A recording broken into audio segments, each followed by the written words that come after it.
कई बार जितनी बार भी मंचों पर गया हूं तो मेरे साथ एक अच्छी चीज ये होती है कि मेरी हाइट के बराबर ही माइक लगा रहता है और मुझे एडजस्ट करने की जरूरत नहीं पड़ती। शुरू करता हूं। ख्यालों के शहर में, ख्वाबों के शहर में, ख्यालों के शहर में, ख्वाबों के शहर में इस्तकबाल है आपका नवाबों के शहर में। इस्तकबाल है आपका नवाबों के शहर में। नवाबों का शहर कहा जाता है लखनऊ और इसी पर आधारित थी ये कविता। मेरी तो नहीं परंतु मेरे काफी प्रिय कवि हैं, गजलकार, हिंदी गजलकार हैं। दुष्यंत कुमार जी के बाद इनका बहुत नाम रहा और मैं उन्हीं की गजल आपके साथ साझा करता हूं। उससे पहले एक शेर। देखिए, कविता और कवि पर इस बात की जिम्मेदारी होती है कि आप क्या लिख रहे हैं और उससे कितने लोग प्रभावित हो रहे हैं, उसका क्या प्रभाव पड़ रहा है श्रोताओं पर, पाठक पर, पूरे लोगों पर।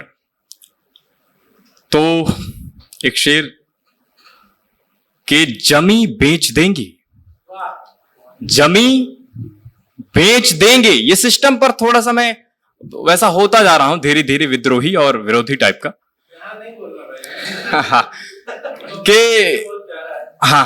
कि जमी बेच देंगे, गगन बेच देंगे।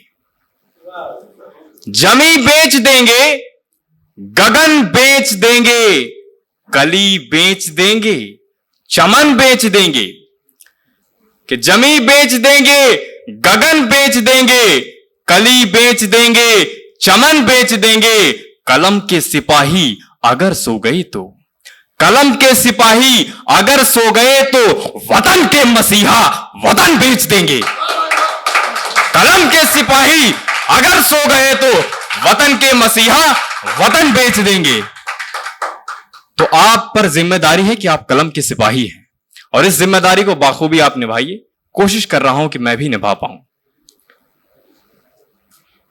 कि जो डलहौजी ना कर पाया, आदम गोंडवी जी का नाम आपने सुना होगा, मूल नाम उनका रामनाथ सिंह जी ठाकुर है।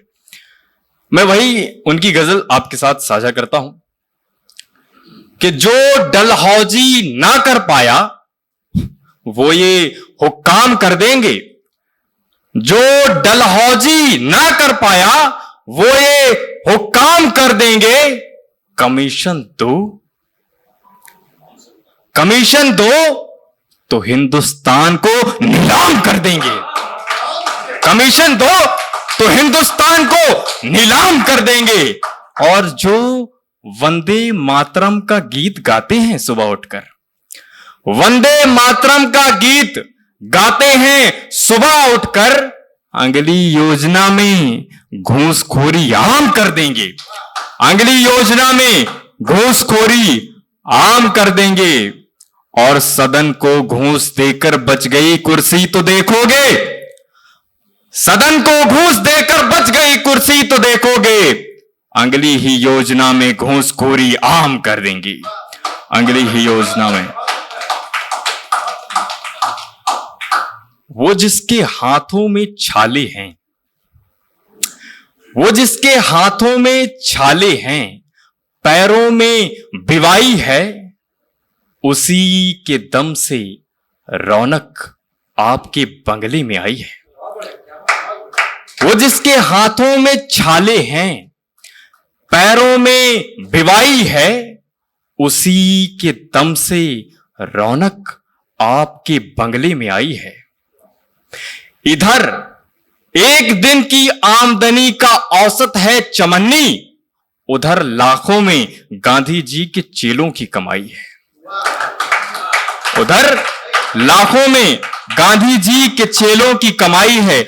और कोई भी सिरफिरा धमका के जब चाहे जिना कर दे, कोई भी सिरफिरा धमका के जब चाहे जिना कर दे, हमारा मुल्क इस माने में बधुआ की लुगाई है। हमारा मुल्क इस माने में हुदवा की लुगाई है।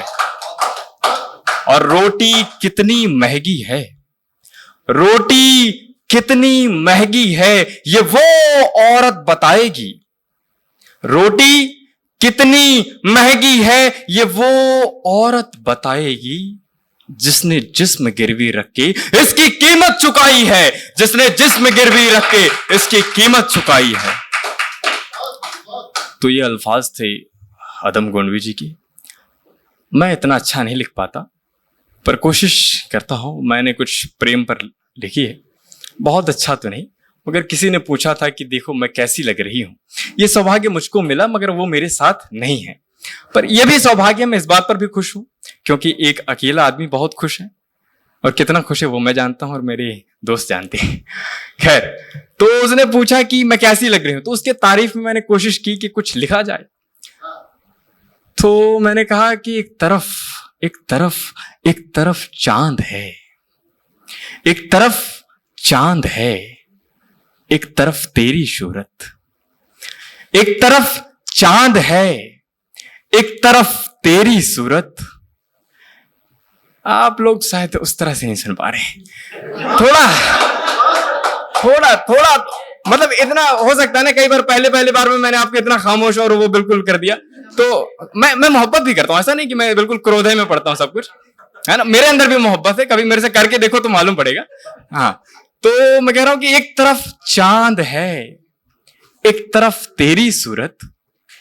मतलब झूठ लिख रहा था, कोई अच्छी बात नहीं थी, मतलब सच नहीं लिख रहा था। अब झूठी तारीफ करना था, उसने पूछ लिया, मैं मानता।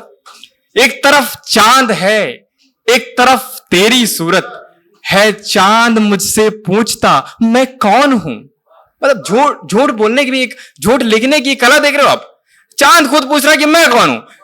एक तरफ चांद है, एक तरफ तेरी सूरत है, चांद मुझसे पूछता मैं कौन हूं। एक अप्सरा के सौंदर्य पर कविता लिखनी है मुझे, मेरी दशा तो देखिए मैं मौन हूं। मेरी दशा तो देखिए मैं मौन। बहुत शुक्रिया।